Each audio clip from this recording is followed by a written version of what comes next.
തിരുവനന്തപുരത്ത് ആരോഗ്യമന്ത്രിയുടെ വസതിക്ക് മുന്നിൽ സമരം ആരംഭിക്കാൻ ഒരുങ്ങി കോഴിക്കോട് ICU പീഡന കേസിലെ അതിജീവിത. ട്രൈബ്യൂണലിൽ സർക്കാർ അനുകൂല റിപ്പോർട്ട് നൽകിയതാണ് ജീവനക്കാർ തിരികെ ജോലിയിൽ പ്രവേശിക്കാൻ കാരണമെന്നാണ് അതിജീവിതയുടെ ആരോപണം. സർക്കാർ അനുകൂലിക്കാതെ അവരെ പിന്നെയും തിരിച്ചെടുക്കാൻ പ്രിൻസിപ്പളിനാവില്ലല്ലോ. അപ്പം അതിൽ സർക്കാർ ഇടപെട്ടത് കൊണ്ടാണല്ലോ, DMA സർക്കാർ തന്നെയാണല്ലോ. അപ്പോൾ DMA ഒക്കെ അനുകൂലിച്ചത് കൊണ്ടാണല്ലോ അവരെ പിന്നെയും തിരിച്ചെടുത്തത്. പ്രതികൾക്കൊപ്പം തന്നെയാണ് സർക്കാർ എന്നും നിൽക്കുന്നത്, ഇതുവരെ നിന്നതുപോലെ തന്നെ. ഇനി ഇവിടെ നിന്നൊക്കെ സമരം മാറ്റി വീണ ജോർജിൻ മന്ത്രിൻ്റെ വീട്ടിലേക്ക് സമരം ആക്കിയാലോ എന്നുണ്ട് ഞാൻ ആലോചിക്കുന്നുണ്ട്. എന്തായാലും ഇതിൽ ഞാൻ പിന്തിരിഞ്ഞ് നിൽക്കില്ല. എന്തായാലും പ്രതികളുടെ കൂടെയല്ല, അതിജീവിതക്കൊപ്പമാണെന്നുള്ളത് ഞാൻ എന്തായാലും തെളിയിക്കും. ഗോകുൽ കെ വേണുഗോപാൽ വിശദാംശങ്ങളുമായി. ഗോകുൽ, സമരത്തിലേക്ക് വീണ്ടും എന്നുള്ളത് ഇന്നലെ അവർ പറഞ്ഞിരുന്നതാണ്. ഇന്നലെ കൂടുതൽ വിവരങ്ങൾ അവർ പറയുകയായിരുന്നോ? അനുജ, നിരന്തര പോരാട്ടങ്ങൾക്കൊടുവിലാണ് ICU പീഡന കേസിലെ പ്രതികൾക്കെതിരെ നടപടി ഉണ്ടായിട്ടുണ്ട്. ഒരാളെ ജോലിയിൽ നിന്ന് പിരിച്ചുവിടുകയും 5 പേരെ കോഴിക്കോട് മെഡിക്കൽ കോളേജ് ആശുപത്രിയിൽ നിന്ന് കോട്ടയം തിരുവനന്തപുരം മെഡിക്കൽ കോളേജിലേക്ക് മാറ്റുകയും ഒക്കെ ചെയ്തിരുന്നു.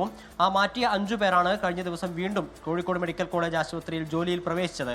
ഇവർ ജോലിയിൽ പ്രവേശിക്കാൻ കാരണം സർക്കാർ ഇവർക്ക് അനുകൂലമായിട്ടുള്ള നടപടിയെടുത്തതിന്റെ അടിസ്ഥാനത്തിലാണ് എന്നാണ് അതിജീവിതയുടെ ആരോപണം. ട്രൈബ്യൂണലിന്റെയും DMAയുടെയും ഉത്തരവുമായിട്ട് വന്നതിന് ശേഷമായിരുന്നു അവർ ജോലിയിൽ പ്രവേശിച്ചത്. ഈ പ്രതികൾക്ക് അനുകൂലമായ നിലപാടാണ് സർക്കാർ സ്വീകരിക്കുന്നത്. അതിജീവിതയ്ക്കൊപ്പമാണ് എന്ന് പറയുമ്പോഴും തനിക്ക് നീതി ലഭിക്കുന്നില്ല എന്ന് പറയുന്നു.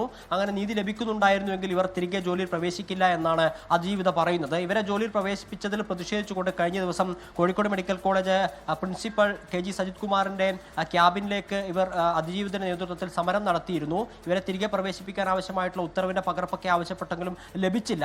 എന്നാൽ തനിക്ക് നീതി നിഷേധിക്കപ്പെടുന്നു എന്ന് വീണ്ടും പറഞ്ഞുകൊണ്ടാണ് അവർ ആരോഗ്യമന്ത്രിയുടെ വസതിക്ക് മുമ്പിൽ സമരം നടത്താൻ ഒരുങ്ങുന്നത്. തിരുവനന്തപുരത്തെ വസതിക്ക് മുൻപിൽ സമരം നടത്തുമെന്നാണ് അവർ പ്രഖ്യാപിച്ചിട്ടുള്ളത്.